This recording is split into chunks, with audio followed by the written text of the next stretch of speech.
श्रावण माह की शुरुआत के साथ ही कांवड़ यात्रा भी शुरू हो चुकी है। अगले कुछ दिनों तक उत्तराखंड, उत्तर प्रदेश, दिल्ली, हरियाणा, झारखंड की सड़कों पर करोड़ों श्रद्धालु बोल बम के नारों के साथ गंगा जल लेकर के शिव मंदिरों में अर्पित करेंगे। लेकिन कभी आपने क्या सोचा है कि कांवड़ यात्रा की शुरुआत कैसे हुई? समुद्र मंथन, श्रवण कुमार और रावण की कथाओं से इसका क्या संबंध है? कांवड़ की यात्रा का पूरा रूट क्या होता है, प्रमुख मार्ग क्या होते हैं और कहां से होकर के गुजरती है? कांवड़ कितने तरीके की होती है? उत्तर प्रदेश में इसको लेकर के क्या व्यवस्था यूपी की सरकार योगी आदित्यनाथ के द्वारा की गई है? इसका सामाजिक आर्थिक महत्व क्या होता है? कौन से शिव मंदिरों में देखा जाए तो यहाँ पे गंगा जल अर्पित किया जाता है कांवड़ियों की तरह? ये सारी जानकारी आज हम इस वीडियो के माध्यम से सरल भाषा में और एक एक करके आपको बताने जा रहे हैं। अगर आपको कांवड़ यात्रा के बारे में जानना है तो आप इस वीडियो को पूरा देखिए और आप समझिए भारत की इस सबसे बड़ी कांवड़ यात्रा और धार्मिक यात्रा को आखिर ये कैसे संपन्न होती है और श्रद्धालु इसको लेकर के कैसे रूट तय करते हैं। सबसे पहले अगर हम देखें यहाँ पर आपको कांवड़ यात्रा 2026 को लेकर के ये शुरुआत हो चुकी है। सावन मास क्योंकि 30 जुलाई से शुरू हुआ है, उसी के साथ ही कांवड़ यात्रा भी आपको प्रारंभ हो रही है 11 अगस्त 2026 तो यानी कि श्रावण पूर्णिमा तक यहाँ पर ये चलने वाला है। और उत्तर प्रदेश, उत्तराखंड, दिल्ली, हरियाणा, झारखंड में करोड़ों श्रद्धालु जो होते हैं यहाँ पर आपको यातायात सुरक्षा के दृष्टिकोण से यहाँ पर ट्रैवल करेंगे। ट्रैवल करने को लेकर के देखा जाए तो कई राज्यों में ड्रोन, सीसीटीवी, एआई आधारित निगरानी की व्यवस्थाएं हैं, विशेष कंट्रोल रूम बनाए जा रहे हैं ताकि यहां पर कांवड़ यात्रा को सुलभ और सुरक्षित बनाया जा सके। सवाल यह है कि आखिर कांवड़ यात्रा क्या होती है? तो कांवड़ यात्रा को लेकर के कहा जाता है कि भगवान शिव के भक्तों के द्वारा की जाने वाली एक धार्मिक यात्रा है जिसमें श्रद्धालु गंगा जल को लेकर के या अन्य पवित्र नदियों के जल को लेकर के अपने अपने क्षेत्र के शिव मंदिरों में, ज्योतिर्लिंगों में यहाँ पे जलाभिषेक करते हैं, बोल बम के नारों की गूंज के साथ आगे बढ़ते हैं। और यही आपको देखा जाए तो कांवड़ यात्रा है जिसका मुख्य उद्देश्य यहाँ पर भगवान शिव की आराधना, मनोकामना पूर्ति, तप, संयम और सेवा के पालन करने को लेकर के है। इसके बारे में अगर हम आपको बताएं कि कांवड़ यात्रा को लेकर के यहाँ पर अपनी एक पौराणिक कथाएं भी हैं। कहते हैं कि पौराणिक स्तर पे इसका उल्लेख कहाँ है, कैसे इसकी शुरुआत हुई? तो कहते हैं समुद्र मंथन के दौरान जब हलाहल विष को भगवान शिव ने संसार की रक्षा के लिए ग्रहण कर लिया था तो विष की गर्मी शांत करने के लिए देवताओं ने शिव जी को गंगा जल अर्पित किया था और इसी परंपरागत स्वरूप को ही कांवड़ यात्रा के तौर पर यहाँ पर माना जाता है। दूसरा यहाँ पर एक और उल्लेख श्रवण कुमार की कथा का मिलता है। कहते हैं कि मान्यता है कि श्रवण कुमार ने कांवड़ में अपने माता पिता को तीर्थ यात्रा कराई थी। इसी कारण कांवड़ सेवा त्याग और श्रद्धा का प्रतीक मानी जाती है। वहीं एक कथा के अनुसार रावण से भी इसका यहाँ पर कथानक जुड़ता है और कहते हैं कि यहाँ पर रावण जो है गंगा जल लेकर के भगवान शिव का जलाभिषेक करने गया था और इसी जलाभिषेक की शुरुआत का विस्तार ही यहाँ पर आपको कांवड़ यात्रा है। एक और उल्लेख यहाँ पर मिलता है परशुराम जी का, वो भी यहाँ पर देखा जाए तो भगवान शिव को गंगा जल अर्पित करते हैं और जिसके कारण कांवड़ यात्रा की शुरुआत में यानी कई अलग यहाँ पर कथाएं हैं जो कांवड़ यात्रा की शुरुआत होने की कहानी बताती है।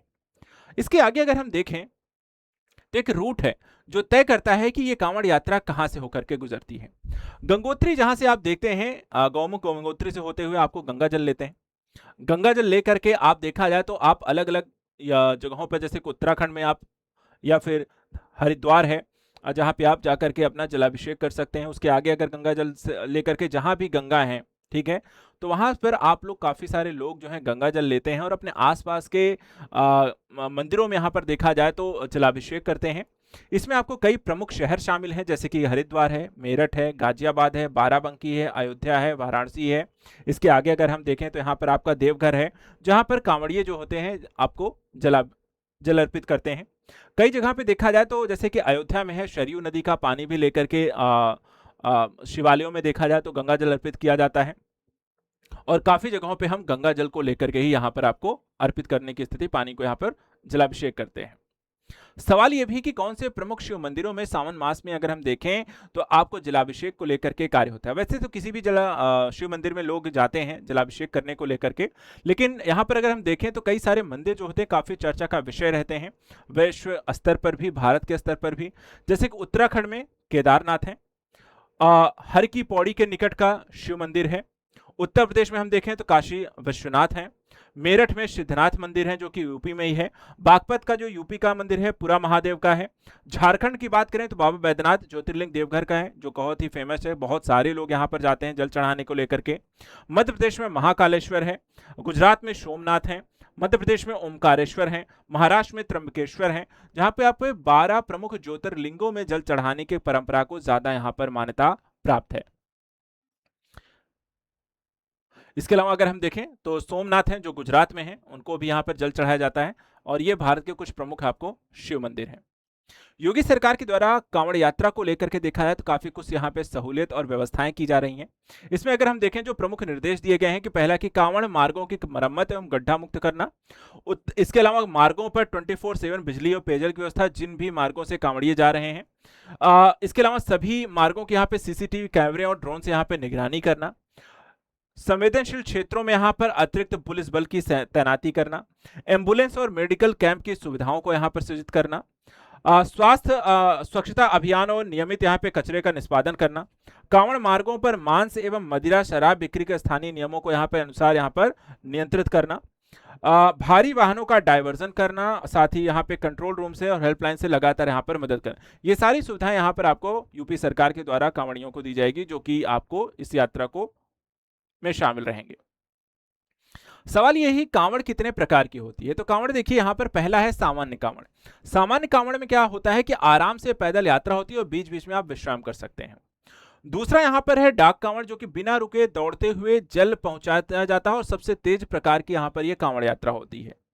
इसके अलावा एक होती है खड़ी कांवड़, जो कांवड़ को जमीन पे नहीं रखा जाता है और विशेष स्टैंड या साथी की सहायता से संभाला जाता है। चौथी यहाँ पे झूला कांवड़ है जो कि सजावट और विशेष संरचना वाली कांवड़ है जो समूहों में की जाती है। इसके अलावा एक डांडी कांवड़ भी होती है जो यहाँ पर लेट करके आपको लोग जाते हैं कांवड़ लेकर के और उसे यहाँ पर जल अर्पित करते हैं। तो ये आपको कांवड़ के कुछ प्रमुख प्रकार हैं जो कि यहाँ पर लोग अलग अलग अपने मनोकामना और या फिर अपनी यहाँ पर निष्ठा और जिस भी तरीके की यहाँ पर स्वीकार्यता होती है वो उसे यहाँ पर करते हैं। प्रशासनिक प्रबंध की बात करें तो सरकार द्वारा ट्रैफिक डायवर्जन, सीटीसी निगरानी, ड्रोन सर्विलांस, एआई आधारित भीड़ प्रबंधन, मेडिकल कैंप, आपदा प्रबंधन, पेयजल व्यवस्था, स्थायी शिविर जैसी यहाँ पर एनडीआरएफ एसडीआरएफ की टीमों की तैनाती, ये सब कुछ यहाँ पे किया गया है ताकि किसी भी तरीके की अव्यवस्था न होने पाए। इसके अतिरिक्त कांवड़ यात्रा के सामाजिक आर्थिक महत्वों की अगर हम बात करें तो कांवड़ यात्रा के धार्मिक महत्व, जहां पे शिव भक्ति का एक प्रमुख पर्व इसे आप देख सकते हैं। सांस्कृतिक महत्व के तौर पे देखा है तो भारतीय लोक संस्कृति और परंपराओं के संरक्षण को लेकर के है जो पौराणिक से अभी तक चली आ रही है। और आर्थिक महत्व की बात करें तो यहाँ स्थानीय व्यापार में वृद्धि होती है, होटल परिवहन पर्यटन को बढ़ावा मिलता है, छोटे व्यापारियों की आय बेहतर होती है, सेवा त्याग और भाईचारिक परंपरा को बढ़ावा मिलती है। तो धार्मिक पर्यटन देखा जाए तो आपको इसका फायदा होता हुआ दिखाई देता है। तो ये यहाँ पर आपको कांवड़ यात्रा से होने वाले कुछ यहाँ पर उसके इंपॉर्टेंस है। तो अगर आप भी कांवड़ यात्रा को लेकर के अब तक यहाँ पर नहीं जानते थे, आई होप यहाँ पर आपको सारी जानकारी मिल गई होगी। कांवड़ यात्रा पर चल रही नई यहाँ पे घटनाक्रम, कोई भी नई अपडेट हम आपको अपडेट करते रहेंगे। चैनल को सब्सक्राइब करिए उत्तर प्रदेश या फिर यहाँ पर इंडिया से संबंधित किसी भी नई और करंट अफेयर्स के लिए। Thank you so much and good luck.